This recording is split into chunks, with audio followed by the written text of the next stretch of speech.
the levellers to those who trespassed at Kinderscout.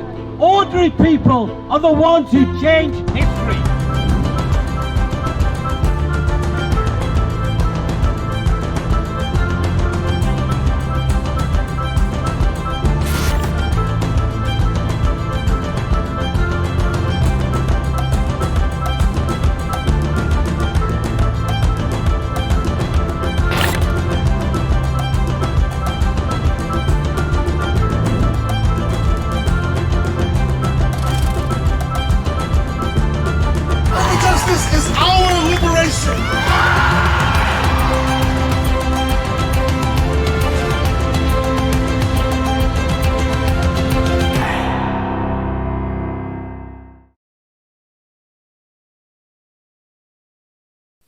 So, hello everybody. I'd like to open this session. We've currently got 56 participants.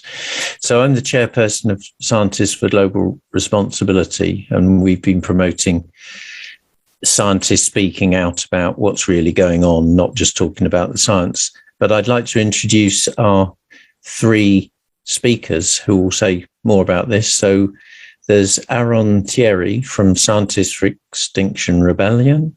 There's Alison Green from Scientists Warning, and our own Liz Kalaugher from Scientists for Global Responsibility. I'll just say briefly, we're a membership organisation of scientists, mainly in the UK. Thanks, Phil. I'm Responsible Science Campaigner at Scientists for Global Responsibility. Whilst we all introduce ourselves, I'm going to ask the audience to tell us a bit about yourselves. So if you would like to head to menti.com, which is menti.com, and put in the code that you can see on the screen, which is 422. I can't see it because I've got things on the top. It's 42216458. Thank you, Phil. I'll say it again. 42216458. That's great. And then someone's filled it in already. You can tell us if you're a scientist and a campaigner, if you're a young person, if you're a campaigner but not a scientist, if you're a concerned citizen, or if you have another role. So now I will hand over to Alison Green to tell us a bit about herself. Thank you, Liz. I'm Alison Green. I'm super pleased to be here. It's going to be a really exciting session. I'm a psychologist and academic turned activist and executive director of Scientists Warning Foundation at scientistswarning.org, a 5013C. We are a long-standing global network of researchers, scientists and citizens dedicated to bringing people together in order to unite behind the science. And I'll hand over to Aaron. Hi, so I'm Thierry. I'm an ecologist by training. Currently, I'm doing a new PhD in social science looking at climate communications at Cardiff University. I'm one of the co-founders of an organisation called Scientists for Extinction Rebellion. We're a non-violent direct action group that engages in civil disobedience and supports climate justice movements to raise the alarm about the climate emergency and put pressure on governments and corporations to take action as quickly as possible. Great, thank you, Aaron. So it looks like we've still got poll results coming in, but at the moment of our scientist audience, we've got about just over half are taking action, and then we have quite a few concerned citizens, and the number of campaigners who aren't scientists is about half of the number who are scientists, but it's going up fast. So perhaps it'd be useful to come back to that later. So, as I said, I'm Liz Kalaugher. I'm from Scientists for Global Responsibility in the UK. I'm going to start by talking about how scientists feel, what they feel their role is in taking action, and then take a look at what SGR is doing in this space. So here are a group of climate scientists. They're holding hands. They look like they could be campaigning outside some climate negotiations. They're not in this case, but perhaps by the end of the talk, we'll all think that they should be. So there's probably as many views on the role of scientists as there are scientists. I'm going to start by looking at the left-hand end of this picture at those scientists who feel they should be neutral observers. And they feel that their role is to provide scientific evidence to the public and to policymakers. I think we've all heard about the IPCC reports, which have been conducted for the last 20 years, and there have been 7 of those reports so far. I'm going to come back to those. So I'll start by quoting a scientist. Ken Caldera of the Carnegie Institution in the US feels his role is as a neutral observer. He says, "For many years, I've been deafened by the silent roar of academics unprepared to speak out." Oh, no, he doesn't. I'm so sorry. That is the wrong quote. Ken Caldera says, "In our professional roles as scientists, we should not at all be advocates for change. I am an academic research scientist, and my role is to generate useful information and not to opine about what should or should not be done." So that's at one end of the range of views. It's be interesting to see if perhaps many scientists' views have changed over time, over the last 20 years, if they've been talking about their evidence and not seeing action.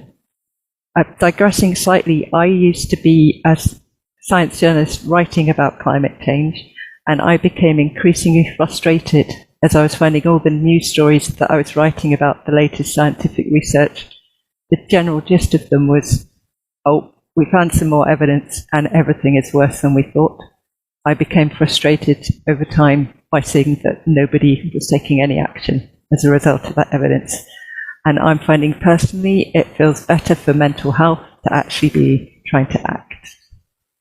But back to the scientists, as we move to the right on this diagram, the range of views changes. So scientists feel that able to take more action. They're feeling that it's their role to warn, to campaign, and to protest, to go on marches, conduct non-violent direct action, which Aaron will be telling us a bit more about later. But even Ken Caldera, who's over here on the left as a neutral observer, he believes that scientists have a role both as scientists, but they're also citizens. So I've drawn a yellow line, and at some point to the right of this line, some might believe that scientists are starting to act as citizens as well as in their role as scientists. But others think that this line is possibly all the way over here, because it's not possible for climate scientists to be neutral observers. Those IPCC reports that I mentioned, they are in fact political documents, because scientists collate all the evidence and then governments go through the evidence and agree edits line by line. And some have concerns that actually waters down the evidence. And Kevin Anderson has said, who's at the University of Manchester, he said, "For many years, I've been deafened by the silent roar of academics unprepared to speak out, and consequently, through their silence, they vociferously support the status quo. That is a deeply political position. Others have been more actively co-opted by the established system, believing that we need to keep our advice in line with current economic thinking, or we will be ignored." And at the same time as scientists have been thinking about their roles, governments have been lobbied by industry, by the fossil fuel industry and other industries acting in their own economic interests. And there's also been a deliberate campaign of misinformation spreading doubt about the climate science. So perhaps this might change how scientists feel about their role in taking action. And I should stress that scientists have a range of different views about their roles in this, but they're all agreed that we need to reduce carbon emissions to reduce the dangers of climate change. And how SDR fits into this space, we're a campaigning organisation, and we're working together with scientists on a science oath for climate. So this has more than 300 signatories so far. We have many, many eminent scientists. We have Chris Rapley of the University College London. We have Professor Julia Steinberger of the University of Lausanne, Professor Alice Larkin of the University of Manchester, Professor Simon Lewis of the University of Leeds, many, many more, and Professor Jonathan Bamber of the University of Bristol, who is now going to tell us in his own words through a video that he tweeted about why he signed the science oath. Hello everyone, I just wanted to put out this quick message to all of you in the run-up to COP26. So most countries around the world, including the UK, have declared a climate emergency. In fact, my own university, University of Bristol, did the same. But what does climate emergency actually mean? What do those words mean? Well, an emergency is an existential threat that requires immediate action. So that's now, not tomorrow, not next week, or the year after. We don't have the luxury of waiting any longer to make the deep changes required to avoid climate breakdown. Policymakers, governments, industry, and of course the scientific community as well have to act now to make the changes needed to protect future generations from ever-deepening and catastrophic climate breakdown, increasing weather extremes, threats to livelihoods and threats to lives themselves. That's why I, in the run-up to perhaps the most important meeting for the future of humanity, COP26 in Glasgow, along with many colleagues, have signed the Science Oath for Climate. Join me and my friends and colleagues in supporting the right path for the future of humanity. That was Jonathan Bamber, and the oath that he signed, in it, scientists commit to explain the scientific evidence and what it tells us about the seriousness of the climate emergency, not to second guess what might seem politically or economically pragmatic when describing the scale and timeframe of action needed to deliver on the Paris climate targets, and to speak out on what might not be compatible or might be likely to undermine those targets, which could be useful in the face of corporate greenwashing. And they also commit to align their personal behaviour as far as possible within our current system with those Paris targets. The UK Committee on Climate Change has found that around 60% of carbon reduction measures will need behaviour change in some form. And SGR has come up with 10 evidence-based goals for 1.5 degree living, which will soon be available for scientists and the public to commit to. Why did we do this? It follows on an SGR report, which you can see over on the left here, called Scientists Behaving Responsibly. Should Science Walk the Talk on Climate Breakdown? And perhaps not surprisingly, the conclusion of that was yes. Scientists are a trusted group. They can shift behaviours and social norms by leading the way, and also by taking action in accordance with their own evidence. They actually make their science more credible. And by banding together, scientists can have more impact. They can find safety in numbers and feel more able to share their private concerns in public.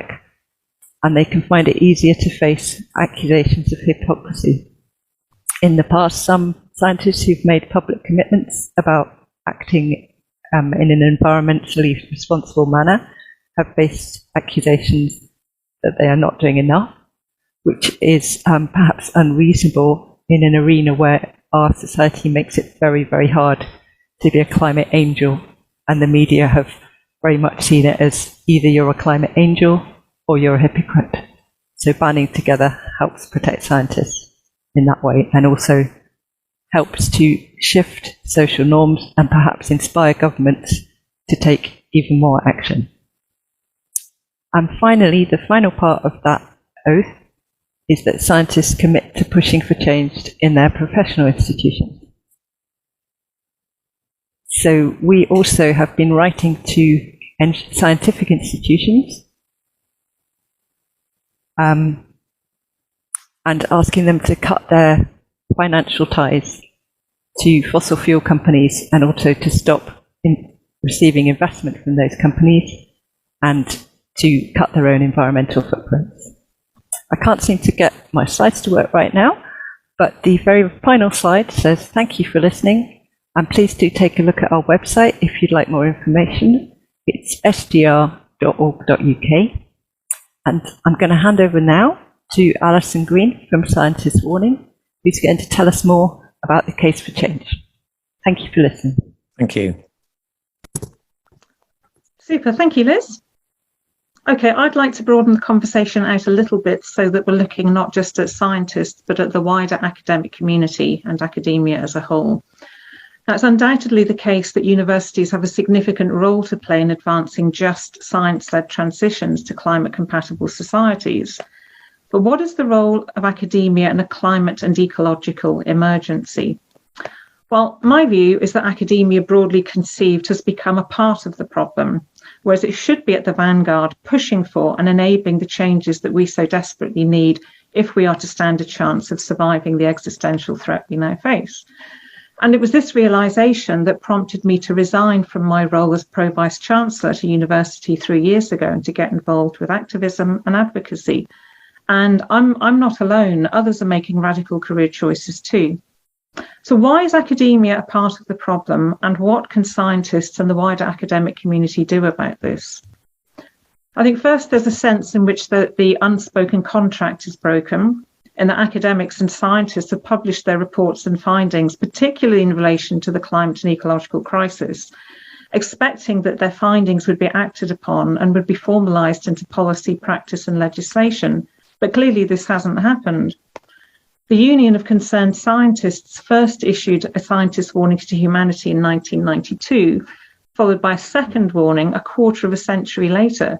But in the intervening decades, the atmospheric concentration of carbon dioxide rose from 365.5 parts per million to 406.6 parts per million. So clearly things got worse rather than better.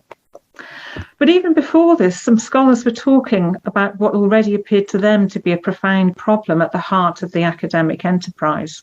So, for example, nearly 40 years ago, Nick Maxwell was writing about the need for a revolution in academia, so that problems of living, including global problems, are put at the heart of the enterprise, and the basic aim becomes to seek and promote wisdom and not just acquire knowledge. So, if all along there has been a fatal problem at the heart of academia, it goes some way towards explaining why warnings do not work. Now, warnings issued by scientists should have been heeded, and this remains true today, but the fact is they haven't. And it's noteworthy too that we're actually talking here at the 26th COP. There have been 25 prior to this and 15 conferences on biodiversity. So what's gone wrong? Well, the ecological economist Julia Steenberger has said that failing to learn from past mistakes is the only truly unforgivable mistake in science. And by trying to remain impartial and apolitical, what scientists have inadvertently done is to enable business as usual to prevail. So in short, their theory of change is flawed. And as Steinberg has put it, the problem isn't that politicians have failed to understand the science. It's that scientists have failed to understand politics and power. A very important piece of research published recently by an interdisciplinary team of academics, including Isaac Stoddard, Kerry Face and Kevin Anderson, who's already been mentioned, Clive Spash and others, addressed the question, 3 decades of climate mitigation, why haven't we bent the global emissions curve? Or why indeed? And they find that it comes down to the centralisation of power and a dominant narrative of progress, relentless economic growth, which just hasn't been robustly challenged by the mainstream. Now, academics and scientists themselves need to say in public what they say in private. And this is a point Kevin made at COP just days ago in an interview with Nick Breeze. So what's interesting too is that there appears to be a disconnect between how academics see their role and what the public expects of academics. So Naomi Oreskes recently in a study published showed that the public do expect scientists to take a position on policy, and they don't lose trust in them when they do. In the UK, at least, though, we need to understand that in spite of mission statements that reflect a desire to educate, advance knowledge and serve the common good, universities are fundamentally businesses. The growth imperative applies, and that means they always have an eye to their bottom line. And unfortunately, in education, we've seen a shift from education as a public good to one of private benefit. And it gets worse. Hypocrisy runs rife in academia. So, for example, one university until recently publicly stated there has never been a better time to be a petroleum engineer, whilst on the very same day celebrating the work of one of its eminent climate scientists. You literally could not make it up. It's absolutely not okay to seek to saddle young people with a student loan debt for a career that is well past its best before date. The People and Planets organisation do some amazing work in calling out the hypocrisy, but we need to do a lot more to support that work. Over in the US, Ben Franta has explored in detail the pernicious and powerful ways in which fossil fuel interests have permeated academia, and their influence is present in myriad ways, from influencing research that is directly or indirectly funded by fossil fuel interests, shaping curriculum via the revolving doors between institutions and fossil fuel interests, to more corrosive forms of influence, such as via university career services, where fossil fuel companies frequently have a presence. And these profound problems persist because they're not challenged by enough people, and we must challenge these problems. We need scientists and academics to critically challenge some of the most contentious issues of our time. For example, net zero, which thanks to James Dyke, Wolfgang Noah and Bob Watson is recognised as potentially a dangerous trap, but they are in a minority of scientists willing to speak out. All of this points to an urgent need for scientists and academia as a whole to critically reflect upon what are their responsibilities and obligations in a climate and ecological emergency. Their universities enjoy great privilege and they're trusted institutions in society, but with that privilege comes a responsibility to act. Now, we know that scientists and academics want to see action, and many have signed countless letters calling for action over the years. And I've organised quite a few of them myself, including one where over 1,000 academics, including some very distinguished scientists, called on Vice-Chancellors and Universities UK and UKRI to act swiftly and independently on climate change. And what happened? Over 7,000 universities internationally have signed a climate emergency letter too. But little has happened. Many academics really do want to walk the walk, but there's a problem for them in understanding how to do that. What is getting in the way of action? A recent study reported in Nature polled just over 200 IPCC scientists on their advocacy and activism. And of just under 100 who responded, the majority did see our current predicament as a crisis, and over 80% of them believed scientists should engage in climate advocacy, but only 2/3 said they actually were. And a much smaller percentage were actually prepared to do something like go on a demonstration. The perhaps inconvenient truth is that scientists and the broader academic community need to step out of their comfort zones, and they really need to start to engage much more in advocacy and activism. So with some colleagues, we've established Faculty for a Future, facultyforafuture.org, which is a community readying academia to stabilise and regenerate a world in existential crisis. I'll now hand over to Aaron, who will talk about why he believes that scientists must go further. Thank you. Thank you. Thank you, Alison. So yes, indeed, and I wanted to stress that I agree with everything that both Liz and Alison have said, and I think both the approaches that they've outlined are really important. But I think there is scope to go further than that. And I think what I can say now, I think can be summarised by the statement that emergency times calls for emergency measures. And that means, as Alison was saying, that we all have to become prepared to get outside of our comfort zones and challenge ourselves to be courageous and to do things that perhaps we never would have imagined ourselves doing before now. So I recently, I'm just going to share my screen as well. So hopefully that's visible. Right. So I recently helped co-author a paper with some other academics who are themselves also activists, where we outline why we think it's now time that academics move on from simply writing publications to actually taking public actions, and by which we actually mean getting involved in non-violent direct action and getting on the streets and becoming involved in protest movements.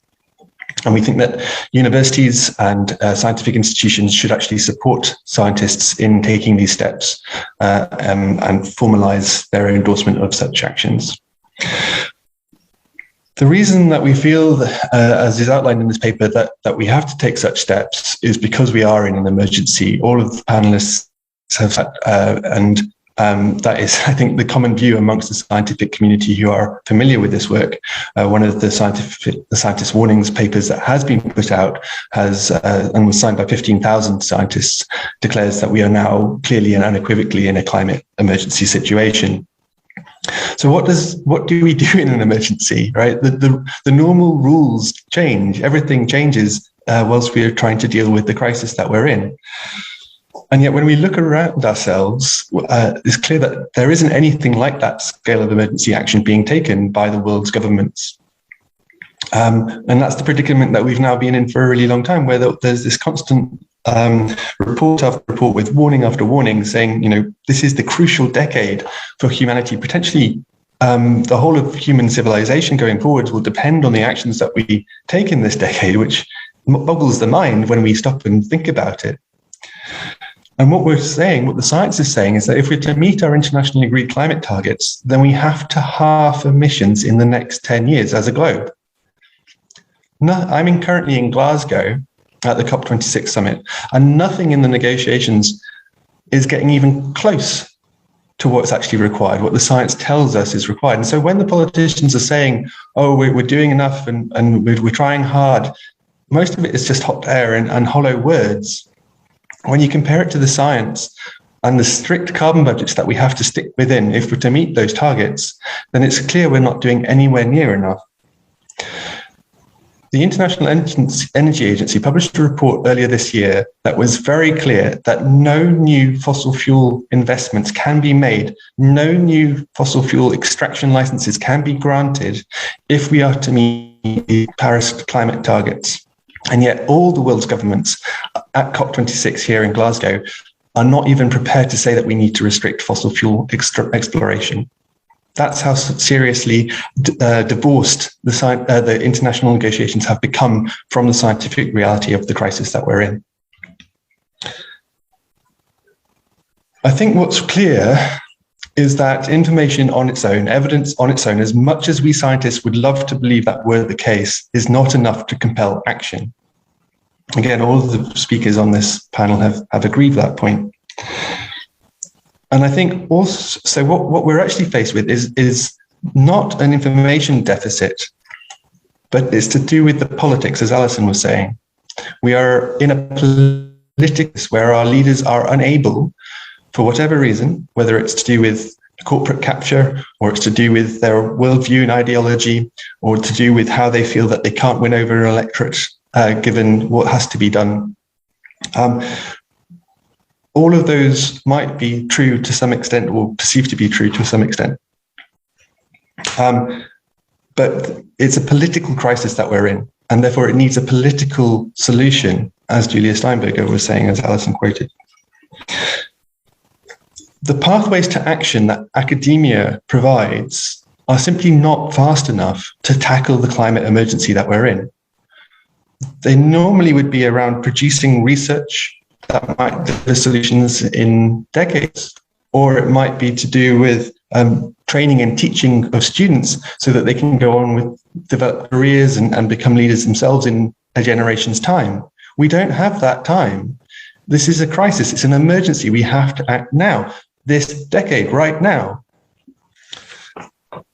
So if we need urgent and radical change, and the powers that be currently are not delivering it, then the question is, how do we create such change? How do we challenge the status quo? How do we force governments to act in the face of vested interests? I think history teaches us the answer to that. Social movements and social change have only ever occurred through popular protest and mass disruption for demands for change. We have to win back power from the governments to force them to act. And that means building power within our communities and mobilizing and building a popular movement. this has been true throughout history, and we see it with the suffragette movement. We see it for the Indian independence movement and Gandhi. We see it again with the civil rights movement and Martin Luther King in the United States. That's what it takes to create urgent, radical social change. It means causing disruption. It means challenging authority. It means putting ourselves outside of our comfort zone. And we're starting to see such movements emerging around the world in response to the dire situation that we're in, particularly the youth strikes and Fridays for the Future. In the UK, we've seen Extinction Rebellion, which has become a global movement. We see Sunrise Movement in the United States and others around the world. So we're starting to see the sparks of hope that might be able to bring about the social changes that we need on this incredibly rapid timescale. And I believe that scientists have a moral duty to join in with these movements, partly because with knowledge comes responsibility. And it is we scientists who are the most knowledgeable about the dire situation that we're in. We have to do something about that. So it's really important that we communicate the seriousness and the urgency of this situation. And as Liz and Alison say, our actions communicate louder than our words or our reports. If we go around about our lives as though this is still business as usual, as though things are still normal, then the message that we're in an emergency is not being conveyed. Our actions belie our words. And so what we have to communicate is how urgent this is and how much we're willing to do to make that known. And that's where the idea of sacrifice becomes really important. Because if people are willing to take a personal sacrifice, that's a very strong signal to the social group that there's something important that that person believes. And so we need to walk the walk. And I would say, in this case, it's around walking the walk towards protest and civil disobedience and direct action, because we know from history that that's what creates change. At the end of the day, we are in a crisis, and the normal rules, we don't have the future that we think we're headed, that we've been told we're headed towards, right? Because if we take action, the whole world has to change. And if we don't take action, the whole world will be forced to change. Our conception of ourselves as following the same scientific careers as our forebears is an illusion. And so the only thing that really matters now is whether or not we're willing to act when we still have a chance left to do so. Which is why I helped set up the group Scientists for Extinction Rebellion with a team of other scientists who have decided that we are going to join in with the best hope that we feel we have, which is these social movements pushing for change. And that means, taking direct actions on the streets ourselves, helping with educating the movement about the science, and helping with the outreach into the wider community about the scale of the emergency. In Scientists for Extinction Rebellion, we've been doing a lot of different campaigns, lots of different actions, and particularly we've been focusing on challenging the Science Museum in London around their associated sponsorship deals with Shell, the oil giant, and now most recently and shockingly with Adani, the coal conglomerate, who they're letting sponsor a climate exhibit starting in 2023. And we say this is simply unacceptable. It's an example of what Liz and Alison were saying around the corporate capture of our scientific institutions. We as scientists have to push back against that and defend the integrity of science. And by doing so, help break the power of these vested interests. So I was recently arrested just this weekend here in COP26, taking action with a group of scientists in a group called Scientists Rebellion, bringing scientists from all over Europe together. It was the largest mass arrest of scientists that there's been on this issue to date. And my invitation to all of you listening that are scientists is that you join groups like Scientists Rebellion, Scientists for Extinction Rebellion, and take action alongside us. Now is the time to make your voice heard, and we do genuinely believe this is the best approach possible. Thank you very much for listening. Thank you. I think it's a very strong point that everybody's made, really, that we scientists have to be more involved and engaged, because we do have a role. You could say we've got a privileged role in society in the same way that medical doctors do, and we should use it responsibly, which is very much the approach SGR has been taking. Now, I believe we've got another poll question now, if I'm not mistaken. Is that right, Liz? You're muted.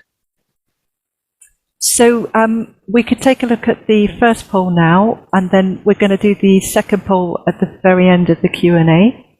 Okay. But the panelists have questions for each other, which we can ask as other questions come in. So if I'll get up the poll now. And also, I'd encourage everybody participating, watching, to type in any points of discussion and questions so we can start addressing those. Yeah. So it looks like we've got a broad range of participants. We've got slightly more scientists who are participating in campaigning work than scientists who aren't. So Aaron will be very pleased to see that.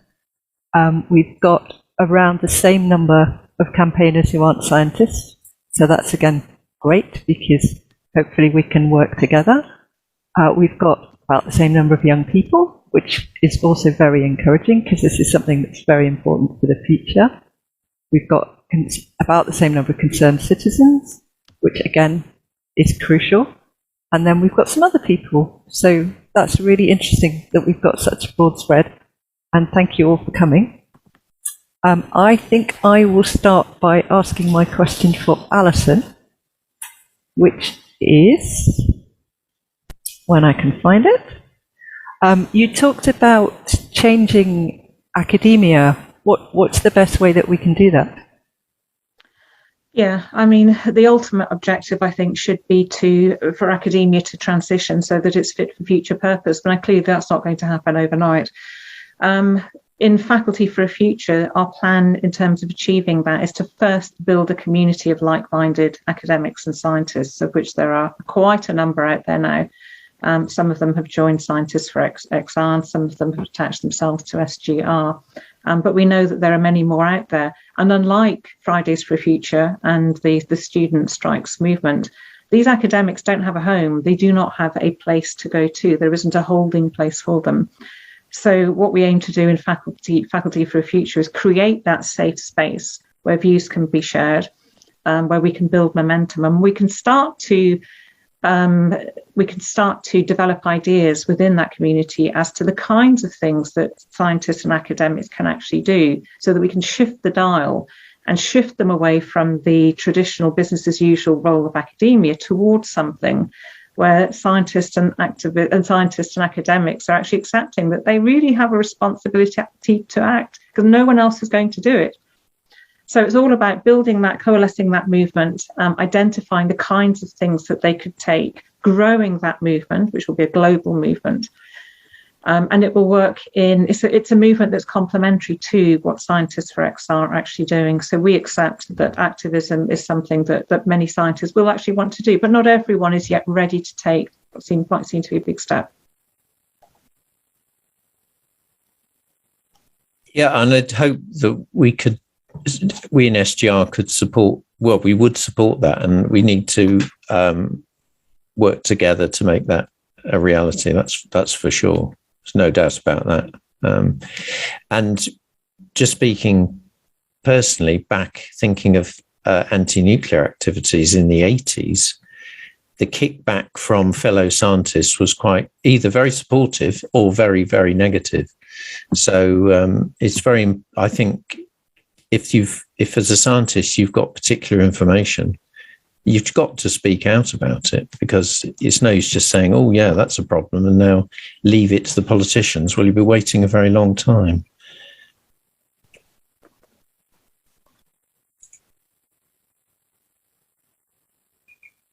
So are there other questions that people have got from the panel for each other?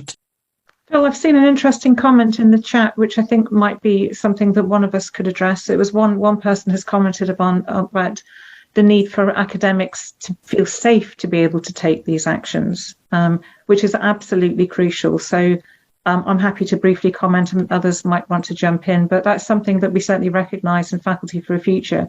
In the UK, it's actually still relatively easy for academics to engage in forms of advocacy and activism, although the government very unhelpfully are trying to put the screws on that and curtail that. But even so, in order for academics and scientists to feel able to take action, then it's important that we support them. And that might mean via guidance from the union. It might mean legal support to enable them to take those what might seem to be risky steps for them. Yeah, I think that's a very fair point. Do you want to say something about that, Aaron? Yeah, I'd like to just add a little bit there. So in my experience, I think there is still a culture or a norm in science that Liz was talking about earlier, which is science is not being, scientists not becoming political.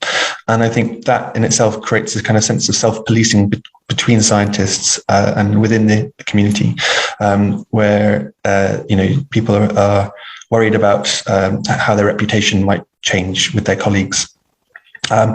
What I would say is, again, this is where examples can become really important. So normalizing this and speaking your mind and saying that you think it's the right thing and that you approve of what's happening and that you support those colleagues who are doing this is really important to kind of shift the conversation, shift the social norm around these actions.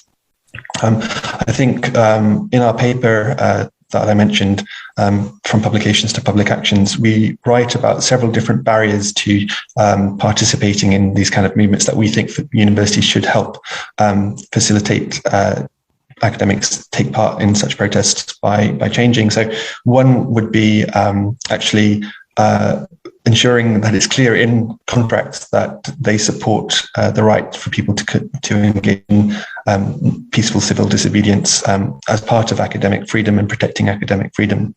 We think also that again, scientists can be extremely busy with their regular jobs, and obviously it's important, they can be working very long hours, and that means there's not much time to engage in activism outside of that. So we're saying we should, again, normalize doing such activism within your normal work hours, that a certain proportion of your time should be allocated to engaging in advocacy work, working with groups that are pushing for change, because again, this is such an urgent situation now. We have to recognize that people's time should be being spent on trying to push for this change to happen. And, there's this big conference that's happening here in Glasgow right now. If academics were free to take a sabbatical to come up here and share what they know, to actually engage with the discussion as much as possible, that could be really important and influential. So we think that universities should actually facilitate academics in taking part in such advocacy work. Would you limit, would you limit that to climate scientists or wider? I mean, you'd hope that any decent university who had climate scientists in it would facilitate their scientists being at the COP. But I just wonder if you're thinking a bit broader than that. But I think the other key point is that, as I understand it, there's big money behind lobbyists. And the key thing is all very well being at COP, but it's having access, being in the right zone. And that's what we struggle with, because we're outside the main core zone. So there needs to be some way of organizing so that scientists with different views, but the power structures will, of course, resist that. One thing I think, but so I don't, if you want to answer that point. And the other point I'd like to make is that I think scientists, we've got a very important role in dismantling various specious arguments. Although I think everybody now accepts pretty much that climate change is real. But what I don't think anybody generally realizes is how urgent it is, how we're currently in the UK burning through our remaining carbon budget probably within 5 years, and it could be 3 years, or we might even have burnt through it already for all we know. That message isn't getting across. And I think that's primarily because the media are amplifying government spin. We have to really, I would suggest, create a think tank of scientists with its own PR department, and you've got to fund it. I can't see how else you do it. Really, you've got to get the message out there. And there are some new alternative media sources that would help. Double Down News, Byline Times, Novara Media, all those sorts of alternative media. But to me, that's how you've got to get out there. But I think people like yourself, Aaron, getting yourself arrested, being in a demonstration is very important. And then talking to people when you're out there about why you're doing it. Because when I was down at Extinction Rebellion before COVID, I was talking to various people, and most of them didn't have a clue. They saw these people wandering around protesting, but they didn't actually know what they're protesting about. And that's my experience of talking to people like 100 yards away from the demonstration. And you think, oh, God, So I spent some time just talking to them and saying, do you know what's going on? Do you know why they're doing this? And they were saying, oh, that's really interesting. I didn't know. Thank you for thank you for telling me.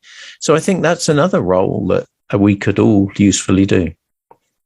Sorry, I've rather taken over your answer. If I can just quickly comment on that. So yes, I would say it's not just climate scientists. It's not just climate scientists, it's all scientists, or it's all academics really, because the climate change crisis or the wider ecological crisis affects everything. It's going to take all sorts of changes in society, whether or not we're talking about the impacts on human health, whether or not we're talking about the changes that have to be made in engineering and infrastructure development, in town planning, in laws that have to change. It cuts across every single subject. And so we need academics from across the whole of the university sector to come together and push for change on this. And within Extinction Rebellion, or Scientists for Extinction Rebellion, we do have scientists from all sorts of different fields who take action with us, but do so as scientists, as a community. And we often go out on the streets dressed in our lab coats to help make the point that we're scientists and make it clear to the public that we are, and then answer questions like you were just saying. So it's one of the roles that we feel that we can offer within the movement.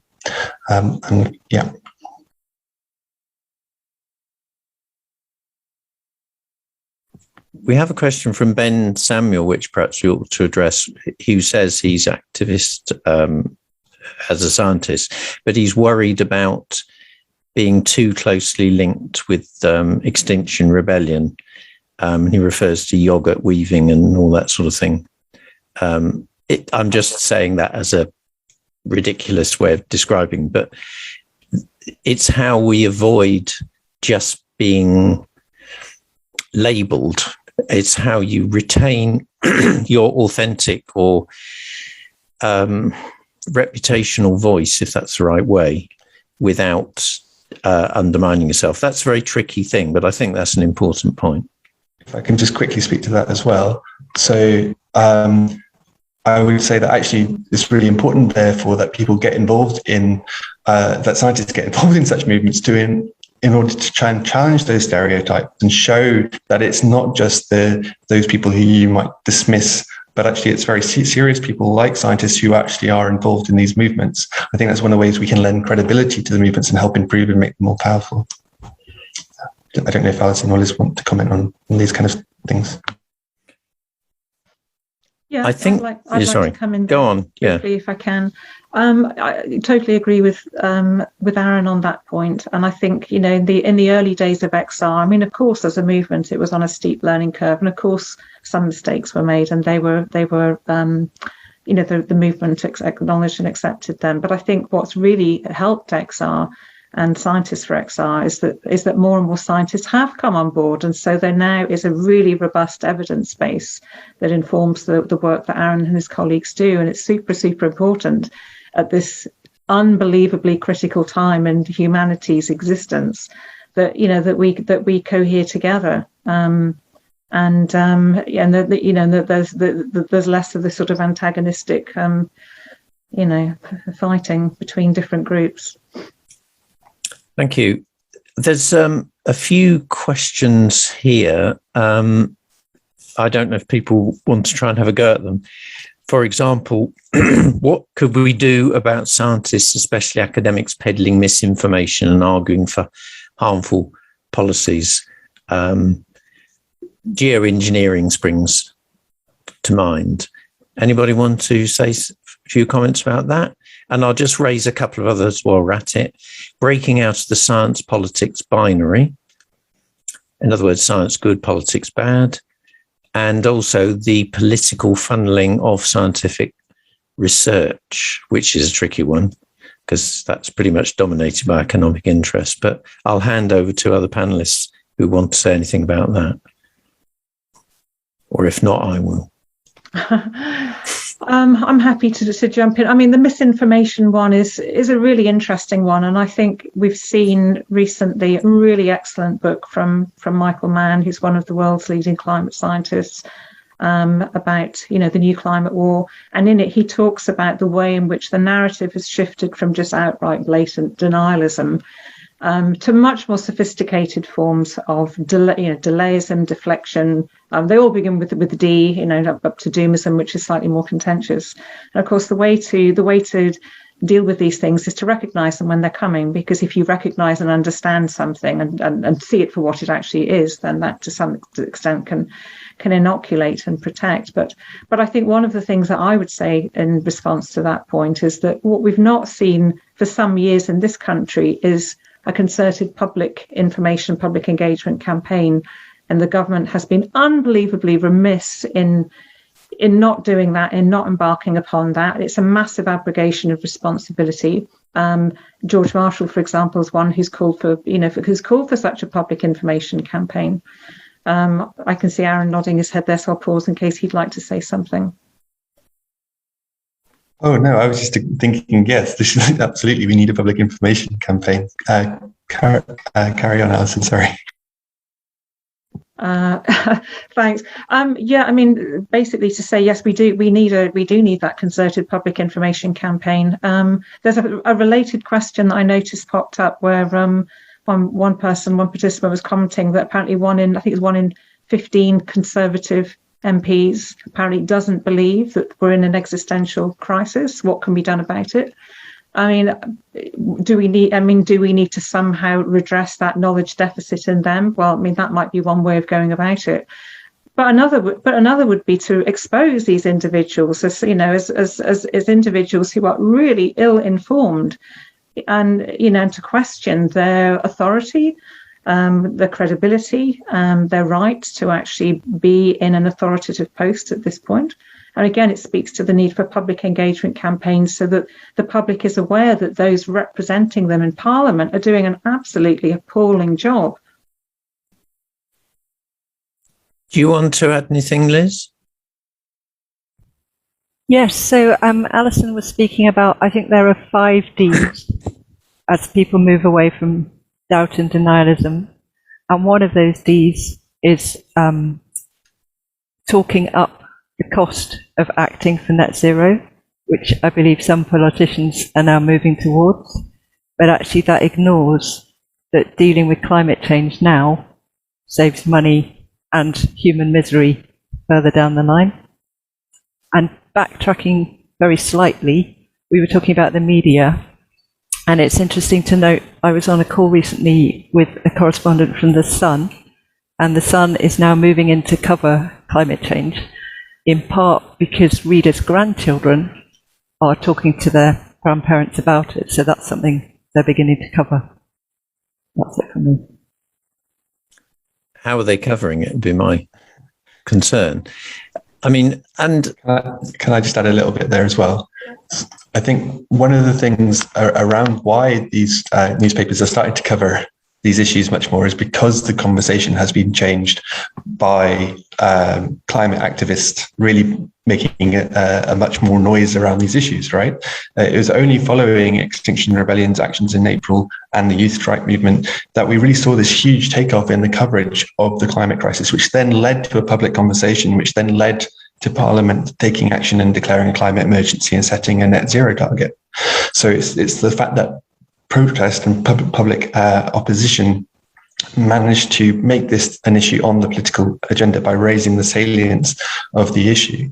I'd also say that absolutely the media have been absolutely diabolical in how they've facilitated misinformation and by giving platforms to climate deniers and helping spread false information and confusion amongst the public.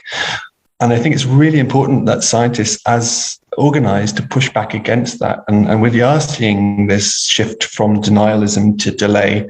And it's really, really crucial that scientists go out of their way now to educate journalists, news editors, broadcasters about the science behind the climate crisis and make sure that they understand what these talking points of delay are. They don't end up repeating them and falling into the trap of the PR machine of the corporate fossil fuel denialists.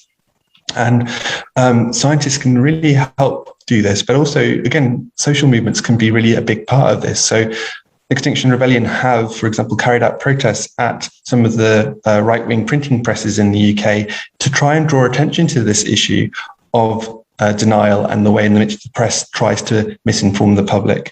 And the fact that, there's such a small number of corporate billionaires who own the vast majority of the press in the UK, preventing good information reaching the public. So again, social movements can build power to expose these ways in which progress and action on the climate crisis is being prevented by these interests that don't want to see rapid social change that we so desperately need. If I could jump in with a point about public information, which Alison made, I would be concerned about a government-backed public information campaign because I'd fear it would stress individual actions. Because what we now understand, well, I think we've probably understood it for a long time, really, that there needs to be systematic, of the system changing. So in other words, fossil fuel subsidies need to be shifted and so on. There is a very important issue for economics as well, because what I noticed that people say, well, how can we afford it? To which the obvious answer is you can't afford not to do it. But people still, I noticed the media always asks the question, well, how are you going to pay for it? But when a similar or larger sum of money, say, is allocated to some giant aircraft carriers or invading another country, nobody asks that question. And I think the point is that we should be informed enough to say, yes, it will cost money, but the key thing is what are the priorities for keeping our civilization going, and then point out that if everybody's in a better insulated home with a lower carbon power supply, that everybody's more comfortable and ultimately we're all better off. It's about a more collective improvement of the whole system. So I think if we could do it, scientists and activists and indigenous peoples should ideally get together with information campaigns. I mean, there was a speech from a young woman from Kenya in which I don't know if other people heard at the COP, which was extremely powerful. And she was highlighting the disaster that climate change is for her country right now and why things need to be done. It's not as though it's going to be a disaster in 5 years. It's a real disaster right now. And the same thing is happening in Afghanistan right now, partly because of years of drought. I'm just looking at other questions, if we can help. There's a woman asking Rebecca about funding for a project about biodegradable biodegrading plastic and whether we've got any ideas about avoiding corporate control of that. Yeah, somebody else has made the point about the monetary systems, although actually I think it's the simplest answer to that, without getting into a lot of economics, is a lot of this pays for itself, and it's a darn sight more expensive not to act than act. Has anybody got any comments about how you'd get your biodegrading plastic project off the ground without it getting tangled up with corporate interests? I don't have a brilliant answer to that, just in case. No, sorry. Well, we did, we thought about it. It's a very particular one, isn't it? I mean, the problem with research funding in the UK is it's now completely under the remit of UKRI, and of course, look at who the newly appointed chair of the UKRI is. I think it's Andrew Mackenzie, who the chairman of Shell. So the agenda for research in the UK is set very much with a view towards the government and what the government perceives to be important. It's driven by the economy, of course, what employers want. So, it's a very, very big question about how we kind of somehow reclaim the research agenda, not just within the UK, but globally too. And of course, it speaks to the point I made at the very beginning about, and a point Kerry Facer makes extremely well is that academic institutions and researchers don't necessarily ask the right questions. This is at the crux of it. It goes back to the point Nick Maxwell was making about the need for wisdom inquiry, as opposed to the reification of knowledge. So I'm not giving a specific answer to the question that was put. There are some pockets of funding available for particular projects, but as I accept, it's hard to do that. I mean, one thing would be to have on board a supervisor, who might be able to advise or sort of find a way to shape this research proposal such that it would appear to be consistent with the research agenda. But beyond that, that's a tricky question, I'm afraid. Yeah, sorry about that. But now there's a question here from Gia about how we're approaching the middle Miocene, which was 15 million years ago. And is that a correct assessment? And would we need to extract CO2 from the atmosphere to avoid that? Now, I'm sure various people have got an answer to that because we don't have any practical technologies. But I'll hand over to you. Sure. So I think it's correct to say that CO2 levels in the atmosphere now are a level that they haven't been for at least 3 million years. And we know that back then in the Pliocene, there were much higher sea levels than there are today, although the temperature of the planet was probably not much warmer. And so we suspect that means that we may have already reached a point of warming which would lock in long-term a large amount of sea level rise if we weren't to start to cool the planet again rapidly.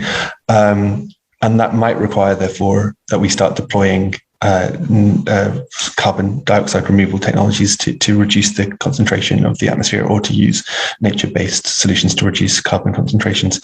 I think what that tells us, though, is that if we look at current policies, that they're based on this idea that we will use lots of negative emissions technologies in order to meet our climate targets and offset the continued emissions that we're planning on releasing from burning fossil fuels. I think what this is suggesting is that actually, if we are going to deploy any carbon dioxide removal technologies, they need to be to draw down CO2, not to offset future fossil fuel emissions. And so, if anything, it's telling us that, things are perhaps even more urgently requiring us to phase out all fossil fuels sooner than is currently in the projections that are in the mainstream IPCC model scenarios. I notice actually, Jaya, I don't know if I'm pronouncing your name correctly or not, has raised a question about the importance of citizens' assemblies and referenda, which I think is a good one. I think that should be an important way of getting information out, because every time people hold a citizens' assembly, they come out with what the mainstream think are very radical agendas, and then they're ignored. So I think there could be maybe a way forward would be for somehow, as we've said, we need to get these messages out to link up with those climate assemblies or citizens' assemblies and actually get those messages out better somehow. It points to the need for much better dissemination. There's a lot of brilliant solutions out there. We know what we need to do, but most of the public are being misled at the moment, thinking that net zero, oh yeah, we're fine. They think there's plenty of time, and they think that when they say net zero, they actually mean zero, when it's a way of, oh yeah, well, we'll think about it in 10 years' time. And we've got to get that message across. I think we've made a lot of progress. I don't think we should beat ourselves up too much. It's a difficult balance between how much you need to beat yourself up and not. Could I jump in there, Phil? Of course. I mean, net zero is such a good example. It's such a good topic to bring up because it's so contentious. And earlier I referenced the work that James Dyke, Wolfgang Knorr, and Bob Watson had done in exposing the flaws and the problems with net zero. And I guess a point in them doing that, a point it illustrates is that for them to do that should have been something that academia and scientists should just naturally have done. There should be this critical reflection, this critical engagement with some of the key issues of our time. So, I mean, net zero seems to have been something that is, as you say, it's not well understood by the public. It's somehow kind of managed to get itself into common parlance. And the ways in which different organisations and bodies are responding to net zero is clearly not as was intended. So let's just look at the university sector. Now, its response to declarations of climate emergency have been to say, OK, well, we'll have a plan for net zero. And what they mean by plan for net zero is that they will get their estates and their operations in order so that they achieve net zero as a business. With the Rewild campaign, in which I'm also involved, the Crown Estate and so forth are doing exactly the same thing. It doesn't get to the heart of the problem, though. So net zero has become hugely problematic. It's not being sufficiently critically examined in the way that it needs to be. It needs to be unpacked so that we become aware of the massive, massive pitfalls and problems associated with it. Actually, one thing I'd like to highlight to people, there's a very good video from the Juice Media, which actually highlights this problem, and it does it in a very funny, unfunny way. And it highlights the problem with cumulative emissions and net zero as being an excuse. If I had a link to it, I'd put it out there. But if you look at thejuicemedia.com, they produce these videos from the government, and they really do poke a necessary hole in net zero. I think the other thing which I'd like to highlight is that just slogans can be incredibly powerful. I mean, Greta Thunberg's blah, blah, blah. That's brilliant. She's so good at cutting through the crap. Right, I shall hand over to Liz, who's... Thank you. So I've got a couple of points to add on to what Alison just said, and Phil.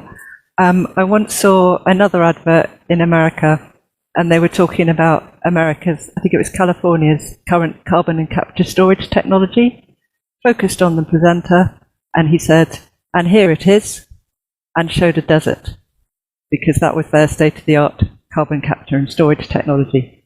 So I think we're in danger of relying on technology that isn't yet ready.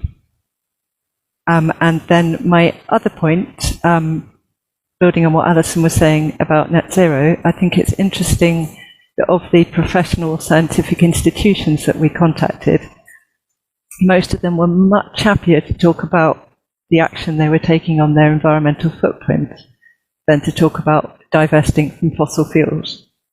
So I think some actions feel much easier for people to take, and I think that's an interesting point as well. Thank you. there's a question. Alice has asked, what are the problems with net zero? So just to summarize from my point of view, the problem is that if somebody says net zero by 2070 or net zero by 2050, that's too slow. That's the simplest answer.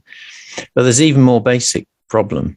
If you're going to get to zero, you've got to reduce pretty quickly, because so if you imagine you've got to get down to zero in 10 years, well, that sounds like 10% a year. But the crucial thing actually is the cumulative emissions. So every year you don't do anything, the situation gets worse because we're emitting massive amounts. So the problem is, if somebody says net zero by 2050, what they really mean by that is, I'm not going to do anything for the next 5 or even 10 years, and then I'll start doing something.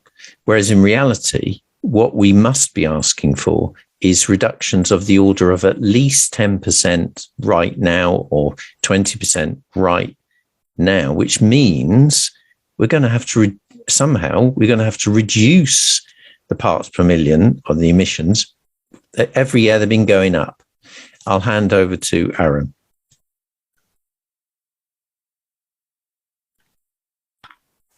Sorry, I would add an extra thing there actually, which is it's particularly problematic because in order to, sorry, I'll start again. So you can reach net zero in lots of different ways, right? So what it's saying is it's scientifically correct that in order to stop warming, we have to stop putting CO2 into the atmosphere. So and so it stops accumulating in the atmosphere. So we need to reach a point where we have net zero emissions to the atmosphere. That's scientifically accurate. But what it does politically is it allows us, Phil was saying, for promises to be made in the future to say, it's all right, we'll reach net zero in the future, which means we can put out emissions now on the premise that we'll take them out later. And what that often implies is that there's going to be these technologies deployed in the future to do that. But all of those technologies, one, they don't yet exist, and you're just putting the burden onto future generations for something that might not actually be possible. And secondly, most of those technologies have huge social implications. So for example, one of the technologies is called bioenergy carbon capture and storage. Basically, it means burning trees and trying to capture the CO2 from the flumes and storing the CO2 under the ground. But in order to do the levels that are being modelled in the promises and pledges from governments for these negative emissions technologies using technologies like PEX, it uses vast areas of land to take them out of other uses and turn them into bioenergy crops. And so suddenly you then have the potential for land grabbing, for people being forced off their land, for huge amounts of water and chemical fertilizers and so on to be applied in order to grow these crops, which can have huge implications then for biodiversity and for social justice.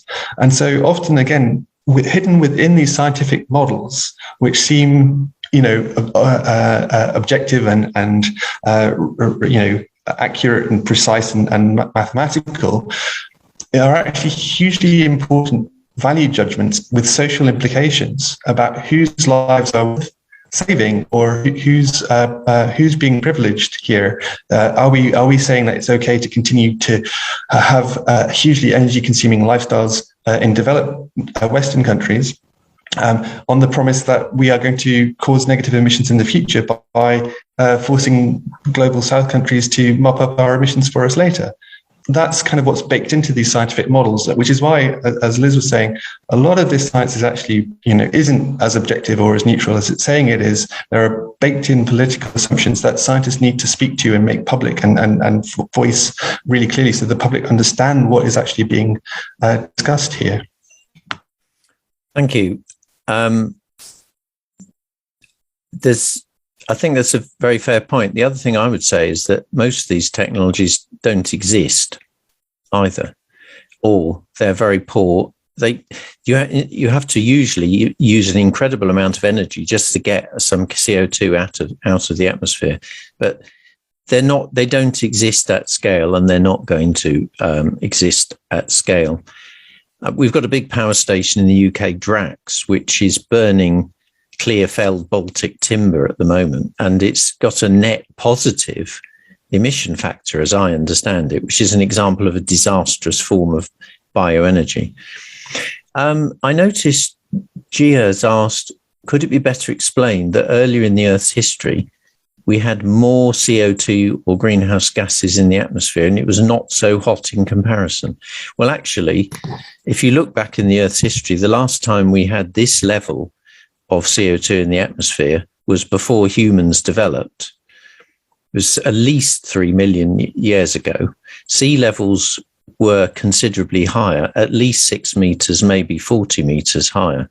So that's why in the long term, we're in a very serious position, because we're well outside of the habitable range of living as humans on the planet.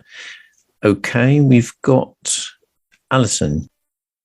Yeah, just two things. Just to acknowledge that, yes, there is indeed some excellent work that's being done on net zero. So the Wim Carton's name's been mentioned. So I just want to acknowledge that there is some very good work. It's just that there's a bit of a dispute. But one sort of more substantive point I want to make, and it speaks to some of the things that people have been talking about here in terms of participation and representation, and basically who gets to be part of the conversation. Now, one observation on this particular COP, and it speaks to something that was published in DSMOG the other day, and this is the finding that there's been this over-representation, if you like, of the fossil fuel interests who were not supposed to be present, and yet somehow they were able to gain badges by various organisations and infiltrate the conference. And therefore, that means that they are there influencing part of the conversation. But it's not just the fossil fuel interests. I've been looking at the sort of the badging process and participation at this particular conference. It seems to be incredibly lax. How are people gaining access to this conference? And why is it that some people, in some cases, who've got no credentials whatsoever and no qualifications that are relevant to the climate and ecological crisis, and yet somehow they are being badged and gaining entry under the auspices of some societies that themselves don't seem to be regulated. And so what this speaks to is a profound problem, I think, at the heart of the whole conference organizational process in terms of who gets in.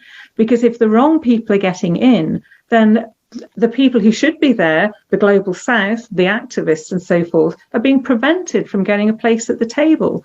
Now, this is a really crucial problem that absolutely has to get sorted if this COP process has to have some credibility. Yep, good point. I'm confused with somebody raised their hand, but I've lost track. I'm very sorry. No? Okay. I think, are there any final comments? Because I'm aware that we need to move on to the final poll now, don't we, Liz? Yes, please. So I think each panelist is going to round up, and then we'll take a look at a new poll question, which I'll let people think about, which is, do you think that scientists should engage in activism? So that poll will come up soon. I'm going to finish by telling a kind of a story, which to me, the area of climate science and activism, scientists and activism, feels a bit like somebody who's been assigned the role of looking out for a sandstorm for a village. They see a sandstorm on the horizon, they go into the village, and there's a meeting where people are sharing out the gold. And the people in the meeting with the whole village say, not now, we're busy, we're sorting this out. And to me, it then feels like it is the role of the person who's been assigned the role of warning to make sure that everybody at that meeting understands the consequences of them failing to act and protect the entire village. That's it for me. I'll hand over to Alison. Mm-hmm. Gosh, that's a hard one to follow, Liz. I guess for me, some comments are, I feel strongly that this is a time where we have to be courageous, because there isn't going to be a cavalry out there who's coming to save us. We, each of us now, have to find within ourselves the courage to act. And that will almost certainly be uncomfortable. because these are unprecedented times. And so I just appeal to everyone listening here. Thank you for listening. But really, we all, it's time to find courage. It's time to perhaps face some difficult truths. One of the things that I want to come out of this COP process, and this was echoing comments made by Bob Watson, we really need honesty about our crisis coordinates, because it cannot forever be 1 minute to midnight. We're past that. Yeah. I'll pass over to Aaron. Thanks, Alison. Yeah, absolutely. I think what I would add is it's really important. Like, as I said, this is about politics and power. And in order to stand up and confront that power as people who are aware about these issues, we have to join together. We have to take collective action. That's how we're powerful. We have to unite and form coalitions. And again, that sometimes means getting uncomfortable and putting ourselves in spaces that we don't feel like are natural and that we belong to, and really listening to different perspectives and being open to hearing different points of view and recognizing we need to work together to bring about change. And so for me, I think probably the greatest inspiration are those youth activists who are so brave and have really propelled us all to see that we cannot compromise here. We have to absolutely demand that governments act, and that means really building as powerful movements as possible in order to force the change to happen, and that will only come about through people really investing a lot of their time, their skills, their effort into making these movements grow and to helping them mobilize and to causing disruption to business as usual until we force the change that has to happen. So don't be an individual here. Join groups, unite with others. That's where our hope lies. Yeah, I'd echo that point about getting together with other people. Don't think you're on your own here. Well, I'd like to thank all of our panelists, and I'd like to thank all the people for being concerned enough to join this online discussion, put in your questions. I hope it's been useful, informative, maybe challenging. So it looks like we've got a fairly unanimous, largely, should scientists engage in activism? Yes. So thank you, everybody, for listening. Yeah, thank you. Yep, I'd also like to say thanks to everyone who joined. Been a really interesting discussion. Thank you to the People's Summit for hosting the panel as well. And if anybody wants to find out about how to join Scientists for Extinction Rebellion, you can find it on our website, which you can access via Google if you look for Scientists for Extinction Rebellion. Thanks, everybody, and good luck. Yeah, and the same for any scientists who want to join SGR or Scientists Warning. Don't hold back. The more, the merrier.